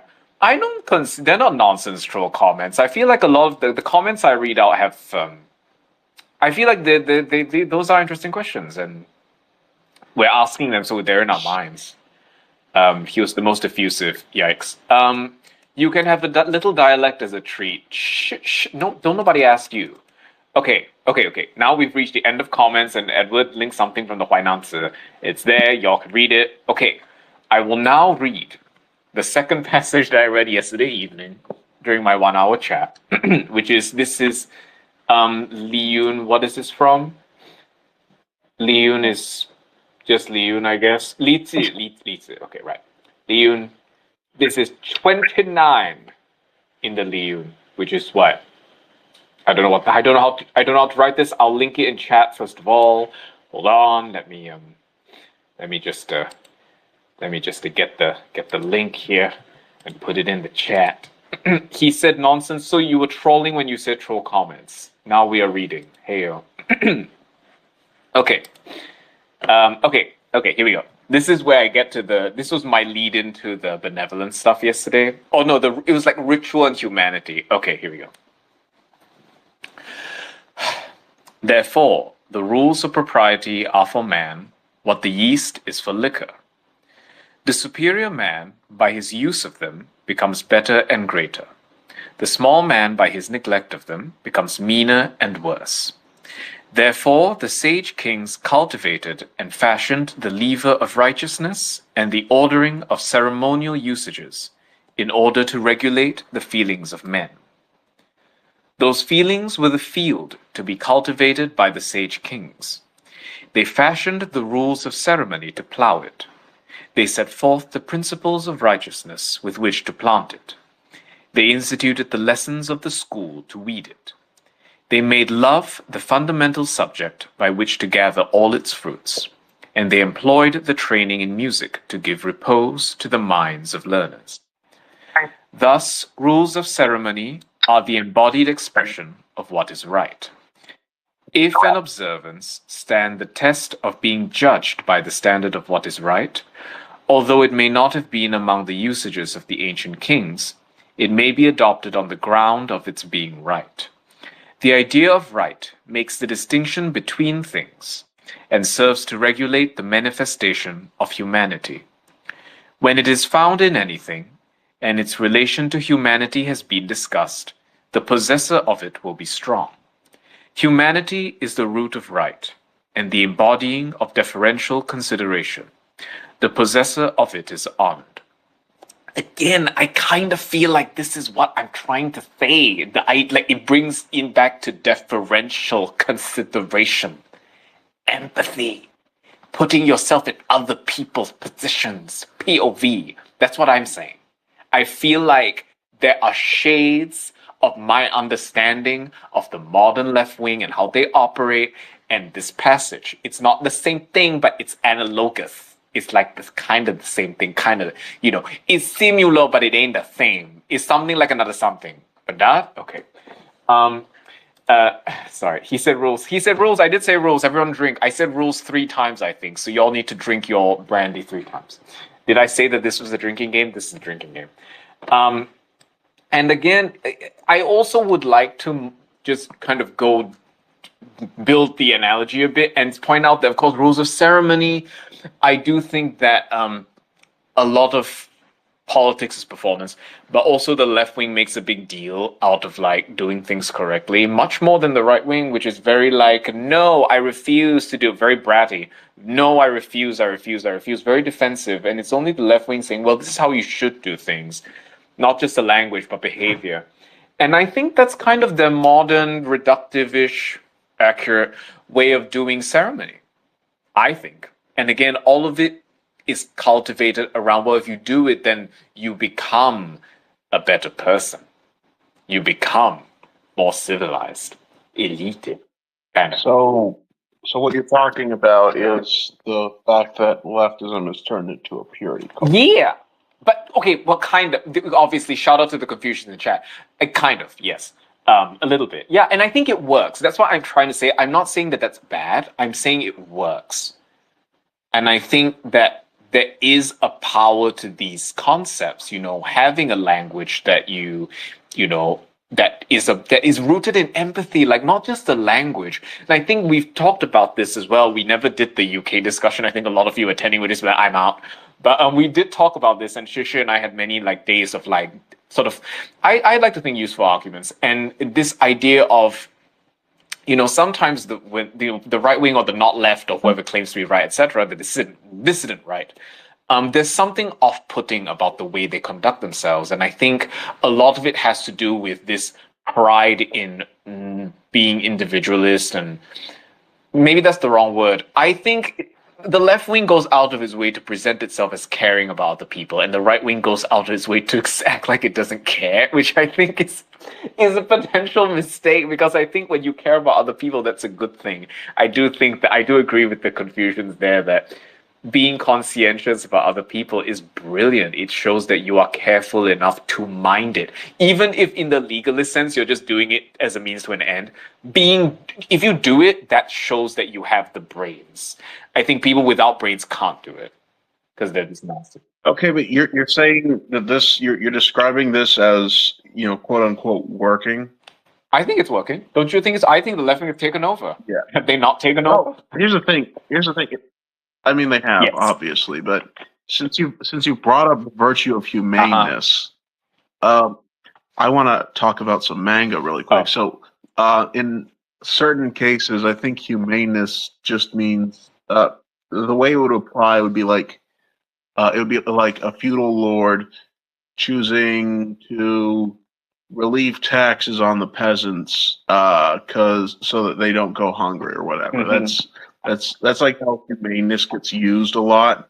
It's sort of like a concern with the health of the people, and if you want to say that the leftist purity cult like works as far as achieving that, I think it's pretty objectively obvious that no, it does not work in terms of humaneness or Ren or Jen or whatever you want to call it. Yeah. Again, this is I think, because this begins with my personal feeling like a better person, I have to hypothesize and infer that this is how all the other voluntary leftists feel. That when they do these term things and they comply with the rituals that the leftists have come up with, it cultivates their sense of conscientiousness.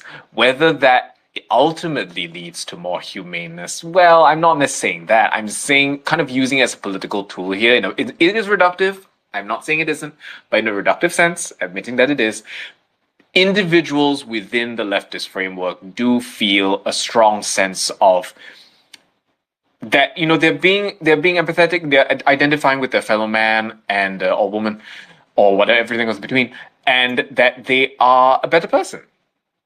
Because I just remember that. I'm just saying. That's not okay. Here's a point I can get at, sort of related to your theme. Okay. The problem is that this has sort of resulted in an inversion of the rectification of names, because you mentioned like an hour ago or so that the idea was that these empathetic acts should be encouraged rather than mandatory or something like that. And yeah, people certainly say that. But if you look at the situation objectively, like among people who, well, I won't say what kind of people, but in many cases, it's going to be far more likely that the actual suggestions are in fact the requirements. So this sort of empathetic language is a requirement. Meanwhile, the actual requirements, like laws, are going to be treated more of as a suggestion. And I can't really think of any more direct violation of the rectification of names than confusing a suggestion for an encouragement for a requirement or a suggestion. We did touch on that a little bit. I think there was some disagreement from the other speakers as well. But I did say that there is a top-down element to progressivism, obviously, if not entirely so. And I think, again, just going by vibes and analogy, I have to hypothesize, that the way it worked back then with Confucianism was some element of top-down as well. Obviously, if you read the text, they're a lot more careful than that. They're a lot more nuanced than that. But there is a small part of it where it does say, there is some element of a decision maker, a king, a sage, etc., looking over the whole thing. They don't go further than that in the text. They make it a lot more nuanced. I'm making more reductive, I do say. As a slight specification of that point, it is interesting that in the Analects, that one passage that explicitly mentions the correction of names The one who is doing the correcting, or is supposed to be doing the correcting of the names in that passage, if I'm not mistaken, is not the ruler. It's actually what you would call a minister. He says something like Duke so or Lord so and so, if they would ask you to take up government, Weizhen, for him, what would you do? So if you would lead or administer the government for the Lord, then you would do the correction of names. So that's actually it's the minister, and that in that sense it ties in pretty well with the whole UwU chapter, because a lot of those passages in that chapter have to do with the role of the subject, not the ruler, but the one who helps to perform the government for the ruler in the ruler's sake. Now with Xunzi, it's a bit different. It is the king who does the correction of the names, but so there's definitely also a top-down element in that. But you know, it's not something that you want to micromanage names in every regard. It really has to do with quite specific, very general themes, like setting up mostly have to do with political language. Okay, right. Okay, we did read that UwU chapter, of course, at the very beginning, and may I just say this translation is pretty grim, because I didn't realize. Thank you for explaining that this chapter is supposed to be about asking the perspective of a non-ruler what to do first, because this is what the Leg translation says: the ruler of Wei has been waiting for you in order with you to administer the government. What will you consider the first thing to be done? I just assumed that to be like, well, I'm going to make you the leader. What are you going to do? And of course, it actually means the opposite. It's saying, well, as a non-ruler, what would you say is the most important thing?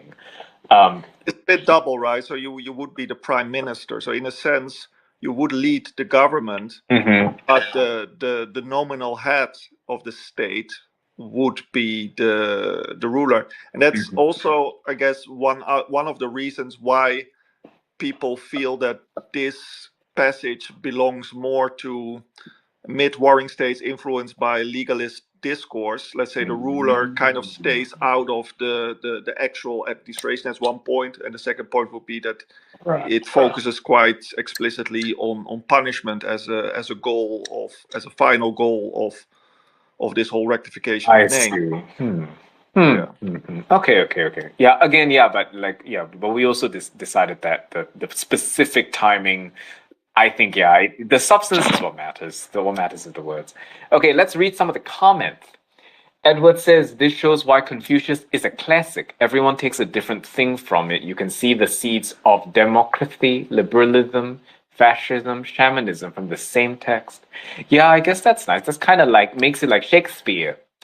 Catcher says, but Chancellor, the very first line from the Liyun is therefore the rules of propriety are for man. It's all subject to propriety, and the left has its own definition of propriety, and they define that as humanity that everyone should follow. The only empathy allowed is the one they like. I kind of feel like that's the only empathy anyone allows, but maybe I'm being cynical. Decam says even the legalists care about people, not particularly what people are, but what people do. Yeah, no. Someone put a laugh. Who put the laugh at Catcher? But yeah, I don't disagree with that. I also don't think that that's necessarily a bad thing for the God Emperor. Going by vibes and analogies, very Confucian. Is it? I think that's just me. I don't want to steal anyone's thunder. I feel like that's just me. Okay, well, I have read both my text and Yang Tzu. We've milked him dry of like well, I don't think milk him dry. I think we've really he's volunteered so much of his knowledge and the text and stuff, and we could go down so many avenues because there's a political element which we can revisit another day. I'm now eager to just mine every bit of Confucianism. Like, well, this is the modern day analogy, which will probably irritate some people, but I like to do that.